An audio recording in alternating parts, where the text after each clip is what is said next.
Très heureux de vous retrouver à nouveau sur le plateau de New World Soir. Nous sommes dans la partie invitée du programme du soir. On va parler ce soir du Togo. Le comité d'action pour le renouveau, parti de l'opposition, appelle à l'unicité d'action de l'opposition à quelques mois de la présidentielle de 2020. Nous allons en parler ce soir avec Abel Hezouyaou Badassé, coordonnateur national du Parti du Peuple et de l'Intégrité. Monsieur Badassé, bonsoir. Bonsoir, monsieur Samuel, et bonsoir à tous les téléspectateurs de la New World TV. Merci d'accepter notre invitation. Je vous en prie. Alors, vous êtes le coordonnateur national du Parti du Peuple et de l'Intégrité, parti de l'opposition. Et quand on dit que le comité d'action pour le renouveau appelle à l'unicité d'action de l'opposition, les partis comme les vôtres doivent se sentir également concernés par cela. Qu'est-ce que ça veut dire pour vous quand on parle d'unicité d'action de l'opposition ? Je vous remercie, monsieur Samuel, effectivement, et on se pose la question, lorsqu'on parle de l'unicité d'action aujourd'hui, de la classe politique de l'opposition togolaise, qu'est-ce que cela signifie et qu'est-ce qu'on met dans ce panier? Pour nous, au PPI, nous avons des convictions. On ne doit pas s'unir parce qu'il faut s'unir. On doit s'unir autour des valeurs, autour de certaines convictions, autour d'une idée, d'une idéologie. Je ne sais pas qu'est-ce que le CAR propose aujourd'hui et quel est le programme de société auquel le CAR nous amène à s'unir. Donc, au PPI, nous sommes pour l'unicité d'action de l'opposition. Si cette unicité d'action que le CAR propose, c'est pour une vie équitable, le PPI sera là. Si c'est une union contre la pauvreté au Togo, nous serons là. Si c'est une union pour demander, comme le PPI le fait, que les allocations familiales ne sont pas liées au salaire, mais aux conditions de chaque famille, avec notre programme AFASO, qui accorde 4 000 francs chaque fin du mois à toutes les familles des héritiers du Togo, nous serons là. Si c'est une unicité d'action qui est là pour soutenir les veuves, nous serons là. Si c'est une unicité d'action qui amène à sortir les Togolais de leur situation actuelle, nous serons là. Mais s'il faut s'unir dans l'objectif de chasser quelqu'un du pouvoir, nous serons absents. Alors, vous serez absent, mais on sait quand même que le rôle fondamental d'un parti d'opposition, c'est aussi de conquérir le pouvoir. Et conquérir le pouvoir, ça veut dire chasser forcément quelqu'un du pouvoir. C'est vrai, chasser quelqu'un. La Constitution déjà trace la voie, et nous trace la voie par laquelle quelqu'un arrive au pouvoir et quelqu'un aussi doit partir du pouvoir. Donc, en dehors de ce que le cadre constitutionnel nous impose, je ne vois pas encore d'autres mesures, d'autres schémas à travers lesquels nous allons encore chasser quelqu'un du pouvoir. Bon, j'ai suivi effectivement la déclaration au niveau du CAR, mais je pense que, vous êtes journaliste, le schéma que propose le CAR, une unicité d'action qui amène à la formation d'un front. Le front maintenant va engager des manifestations. Ces manifestations ont pour objectif de contraindre le gouvernement à ouvrir un dialogue. Le dialogue va aboutir alors à la co-gestion du pays, c'est-à-dire à la transition. Et la transition maintenant va organiser une élection transparente pour aboutir à une alternance. Ce schéma que le CAR présente, franchement, c'est vous qui posez des questions. Mais est-ce que c'est un schéma nouveau au Togo? Ce n'est pas un schéma nouveau. Nous avons tout vu. Alors, ce que nous disons au PPI, nous avons une opposition cinquantenaire. Ce n'est pas seulement un pouvoir cinquantenaire. Nous avons une opposition cinquantenaire qui est incapable de nous apporter l'alternance. Alors, au sortir du 20 décembre, et surtout à ces dernières élections locales, dans des pays civilisés, la classe politique de l'opposition traditionnelle devait jeter l'éponge et se donner une retraite pour laisser monter une nouvelle classe politique. Et c'est ce que nous appelons au niveau de notre parti, au niveau du PPI. Mais Abel Badassé, vous parlez comme si vous n'étiez pas de l'opposition. C'est-à-dire vous refusez d'être comptable du bilan de ceux-là, c'est ça? Nous ne sommes pas comptables de ce bilan. Depuis le 19 août, est-ce que vous avez vu le PPI s'associer à une action? Nous avons déjà clamé haut et fort que ces actions n'aboutiront à rien, qu'il faut changer de stratégie. On ne peut pas faire une politique en visant en ayant quelqu'un dans le rétroviseur. Ce n'est pas possible. Donc, nous avons appelé à ce que ce dialogue qui avait été amorcé sous l'égide de la CEDEAO soit un dialogue inclusif. On ne nous a pas écoutés. On a dit non, c'est seulement ceux qui sont dans la C14 qui sont à même de conduire bien, de discuter avec le gouvernement. Qu'est-ce que nous ont amené? Mais aujourd'hui, nous sommes encore, nous disons qu'avant le 19 août, nous étions à 1 kilomètre km de l'alternance. Mais aujourd'hui, nous sommes à 10 km de l'alternance. Mais la faute est à qui? À cette opposition traditionnelle. C'est pourquoi nous disons que s'il faut l'unité, le PPI n'est pas contre une union, mais il faut qu'on s'unisse pour une idéologie, autour d'un programme. On ne peut pas s'unir comme ça, faire des mariages contre nature, ce n'est pas possible. Il faudrait qu'on nous propose autour de quoi nous allons nous unir. Si c'est pour amener les Togolais à changer de conditions de vie, le PPI sera prêt. Oui, mais là, quand vous dites amener les Togolais à changer de conditions de vie, vous êtes dans l'opposition, vous n'y pouvez rien, vous n'avez pas les manettes. Il faut vous unir peut-être, je parle de l'opposition, pour prendre le pouvoir afin de changer les choses. Monsieur Ngawi, je pense que lorsque, dans un pays, bien, nous avons un médecin qui prescrit des médicaments à un malade, s'il n'y a pas d'amélioration, le médecin ne change pas le malade, il change le médicament. Tout le monde connaît la maladie du Togo. Plus besoin de le répéter. Mais lorsque le médicament que vous avez préconisé ne marche pas, il faut le changer. Mais cette classe politique de l'opposition date depuis des années 90. Elle a tout essayé. Et je pense qu'aujourd'hui, les nouvelles idées que portent les nouveaux partis politiques qui sont émergents, ces nouvelles idées-là doivent se faire valoir. Et ce que nous disons aujourd'hui, ce n'est pas que nous ne sommes pas un parti politique de l'opposition, mais nous sommes rationnels. Il faudrait que nous puissions accomplir des actions qui soient des actions réelles, objectives, que nous ne soyons pas là à rêver encore. Mais qui va parler encore d'unicité au moment où nous avons tout essayé ici? Mais est-ce que vous n'êtes pas un peu idéaliste? C'est-à-dire, vous semblez, je parle comme les autres partis, vous semblez un peu méconnaître vos adversaires, vous êtes un peu dans une sorte de bulle qui vous empêche de savoir que vous avez devant vous des gens assez féroces et qu'il faut des méthodes... peut-être que ceux-là prônent pour pouvoir arriver à les battre. Vous avez juste avancé le mot. Nous sommes en face des gens un peu féroces. J'espère que vous parlez de nous en tant que parti politique, en tant que politique de nos adversaires. Bien, si tout le monde le sait, si toute la classe politique de l'opposition sait que nous sommes en face d'un adversaire féroce, mais qu'est-ce qu'il faut faire? Lorsque vous employez des méthodes qui ne marchent pas, autant mieux changer de stratégie. Moi, je ne peux pas continuer tous les temps. Monsieur Badassé, quand vous dites vous, moi, ça me gêne un peu. Mais ça vous gêne un peu parce que, qui sont ceux-là qui nous appellent aujourd'hui à l'unité d'action? Qu'ont-ils essayé par le passé? Quel résultat a-t-on obtenu? Et nous disons au PPI que, c'est vrai, nous sommes pour une unité d'action, mais qu'on s'unisse pour un but. Qu'on s'unisse pour l'alternance des conditions de vie des Togolais. Au PPI, nous sommes pour une double alternance. Qu'on ait une alternance au sommet de l'État, ça c'est obligatoire. Mais en même temps, une alternance de vie des conditions des Togolais. Ça c'est une condition sine qua non chez nous. C'est lié. C'est lié. Parce que aujourd'hui, le schéma que présente le cadre aujourd'hui, on va aboutir à l'alternance. Et après l'alternance, qu'est-ce que les Togolais auront? C'est ça, c'est de ça qu'il s'agit. Alors, nous, au PPI, nous appelons à l'émergence d'une nouvelle classe politique. Une classe politique responsable. Et c'est pourquoi le premier remède d'abord que nous avons proposé lors de notre dernière conférence de presse, nous avons dit que pour que cette situation togolaise puisse évoluer, nous avons appelé à la démission du chef de file de l'opposition. Parce que... Gilles Christ Olympio, c'est ça? Oui. D'abord, pourquoi cette institution? C'est-à-dire... C'est un truc qui a été... C'est du génie du pouvoir, de pouvoir instituer cela, et aussi une faiblesse intellectuelle de l'opposition à ne pas comprendre que c'est quelque chose qui a été organisé sciemment pour pouvoir affaiblir l'opposition, la diviser dans des luttes de leadership. Dans des luttes de leadership. Comment est-ce que nous irons cela au Togo?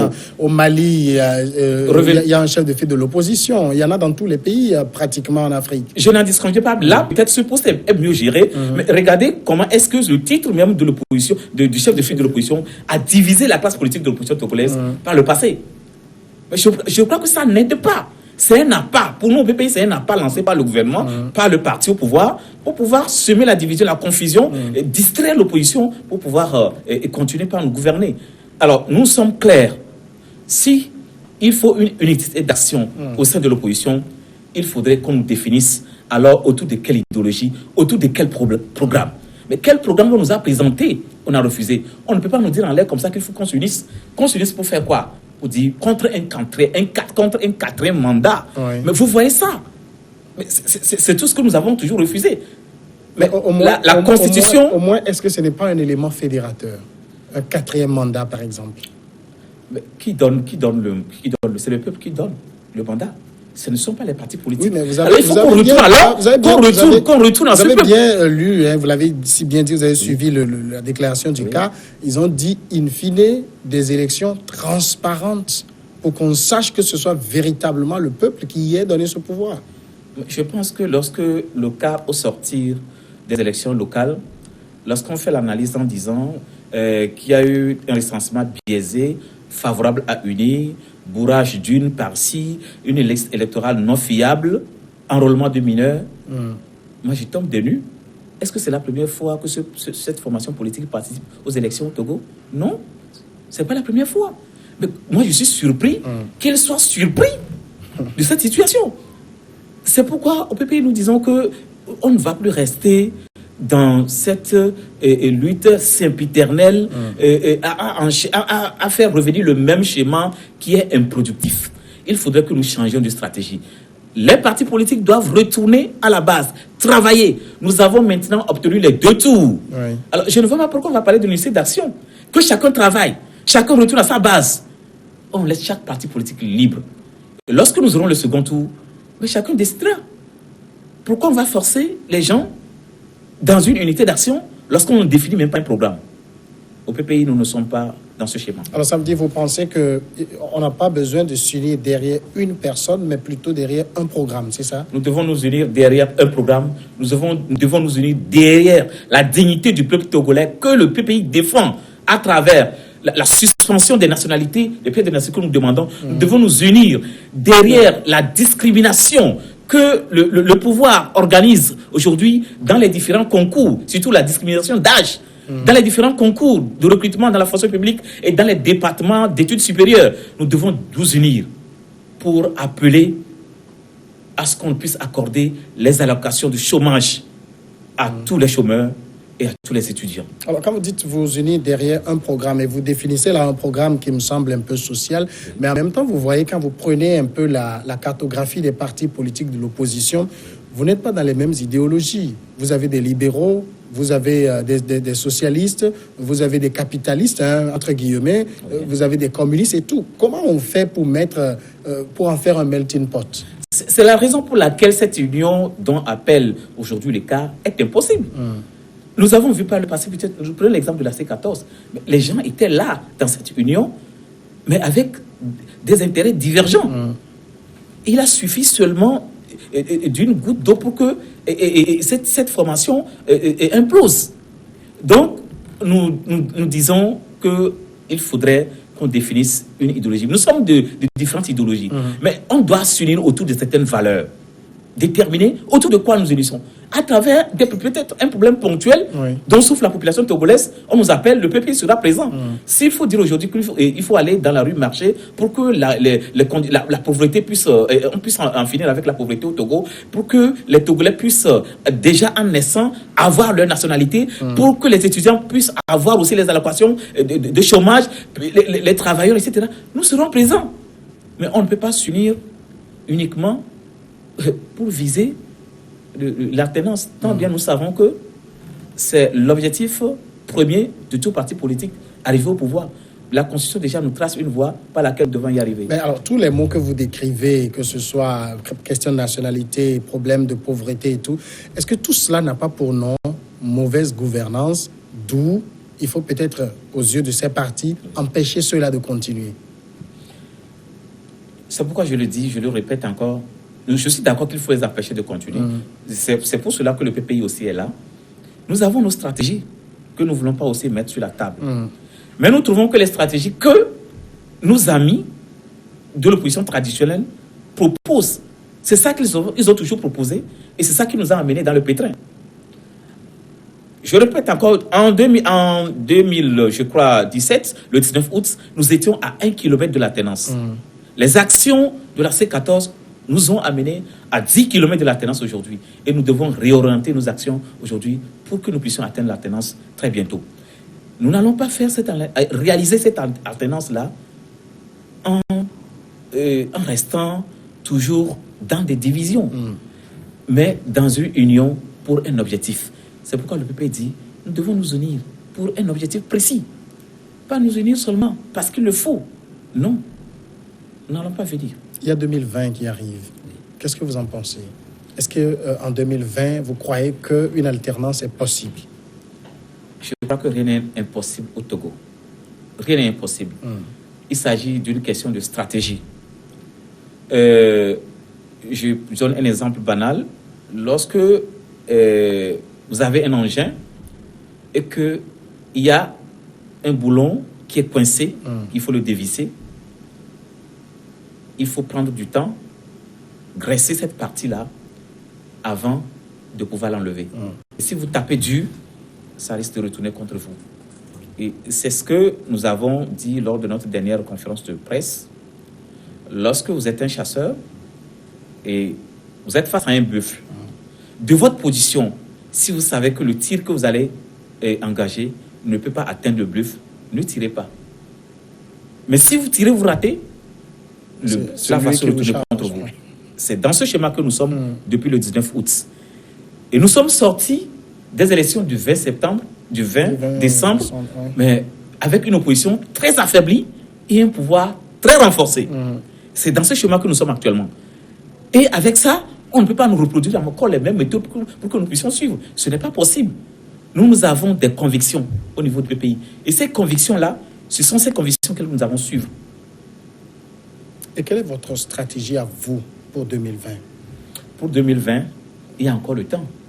Nous avons encore... Nous sommes en août, hein, je le pense 1er août aujourd'hui. Oui. Je pense que les élections peuvent avoir lieu entre, je ne sais pas moi, mars et mai 2020. On est à moins d'1 an du scrutin. Oui, en 2 mois, c'est possible. C'est possible. On peut tout faire. En 2 mois, on peut renverser la tendance. Et je pense que le PPI est en train de travailler sérieusement sur le terrain. Et c'est ce à quoi nous appelons. On ne vous sent pas. Nous sommes là, nous travaillons, mais nous ne faisons pas du bruit. Oui. Peut-être que vous ne nous sentez pas, mais la population nous sent. Et c'est ça qui nous intéresse. La population nous sent. Nous sommes là un peu partout. On vient de finir une tournée de pratiquement 15 préfectures, mais la population nous sent. Et donc, nous travaillons, mais nous ne faisons pas du bruit.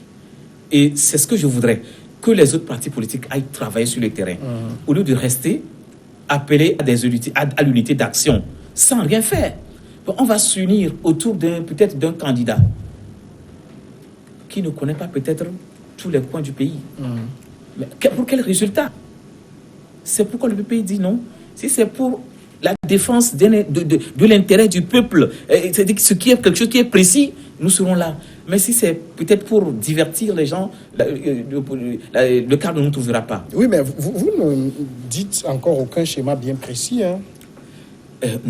C'est pourquoi nous disons que nous avons un schéma qui est propre à nous, un schéma que peut-être nous n'allons pas mettre sur la table ici. Nous travaillons sérieusement sur le terrain et au moment opportun, la population, les autres partis politiques verront ce que le PPI a à proposer. Nous sommes là, nous sommes ouverts. D'ailleurs, même à la suite de notre tournée, nous avons été contactés par des partis politiques pour des échanges. Mais nous sommes ouverts, nous allons nous entendre. Si l'idéologie que ce parti-là défend, bien ces partis défendent, cadre avec la nôtre, mais nous allons travailler ensemble. Mais s'il faut s'unir encore, peut-être pour des actions passées qui n'ont pas donné de résultats concluants, de résultats probants, je pense que ce serait alors inutile. J'invite tous les partis politiques à aller travailler sur le terrain et attendre peut-être en 2020 le deuxième tour pour pouvoir faire le jeu des alliances. Vous le dites si bien, mais vous savez aujourd'hui que les partis au pouvoir ont également trouvé la parade. C'est qu'ils font un coup KO maintenant. Oui, mais il faut un travail. C'est-à-dire que nous sommes restés dans ce schéma et chaque fois on dit le pouvoir est trop fort, il arrive à dominer, à faire un coup KO. Mais on ne travaille pas suffisamment. Nous sommes partis, nous sommes allés dans certaines contrées du Togo, mais vous n'allez pas sentir la présence d'un parti politique de l'opposition. On n'est pas présent. Mais avec ça, comment voulez-vous qu'on puisse gagner? Le parti au pouvoir ne gagne que dans ces contrées-là. Oui. Si nous sommes absents dans ces contrées, quelles que soient les alliances que nous avons faites, cela ne va rien donner. On va toujours nous gagner un coup KO, comme vous le dites. C'est pourquoi nous appelons la classe politique togolaise à aller travailler chacun dans sa zone. Et au sorti du 20 décembre, au sorti de 2020, des élections présidentielles de 2020, ce que chacun aura eu comme résultat, on va le mettre sur la table. Et le jeu des alliances va commencer. Je pense que je ne dis pas cela pour dire que nous sommes contre une certaine forme d'unicité d'action. Non, c'est notre souhait. Je vois mal, lorsque nous étions encore dans des élections à un seul tour, il n'y avait pas eu, l'opposition a tenté sans succès le rassemblement autour d'un seul candidat. Mais nous avons maintenant l'opportunité aujourd'hui d'avoir les deux tours et que chaque candidat a la possibilité d'aller se faire essayer dans sa zone où il sent qu'il peut battre le parti au pouvoir. Mais pourquoi vous allez demander maintenant qu'on s'unisse derrière quoi? Je ne comprends pas. Abel Badassé, est-ce que le PPI sera au rendez-vous de 2020? C'est ma dernière question. Je dis aujourd'hui, il est encore trop tôt que le PPI se prononce. Et notre état-major va se réunir très bientôt. Et le peuple togolais, nos militants, seront informés. Mais est-ce que c'est quand même un sujet auquel, que ce soit le président ou vous-même, coordonnateur national, vous pensez en vous rasant tous les matins? Chaque jour que Dieu fait, le PPI pense à l'alternance dans ce pays. Et l'alternance ne viendra que dans les 3 conditions que nous avons posées, à condition que l'opposition change de langage, l'opposition change de stratégie, l'opposition change de terrain politique, parce que nous sommes trop habitués à jouer sur le terrain politique du pouvoir. Il faudrait que l'opposition crée son propre terrain politique, et c'est ce que le PPI est en train de faire. Abel Hessou Yao Badassé, merci d'être passé. C'est moi qui vous remercie. Coordonnateur national du Parti du Peuple et de l'Intégrité, PPI. On va observer maintenant la pause et après on rejoint les confrères pour Regard croisé.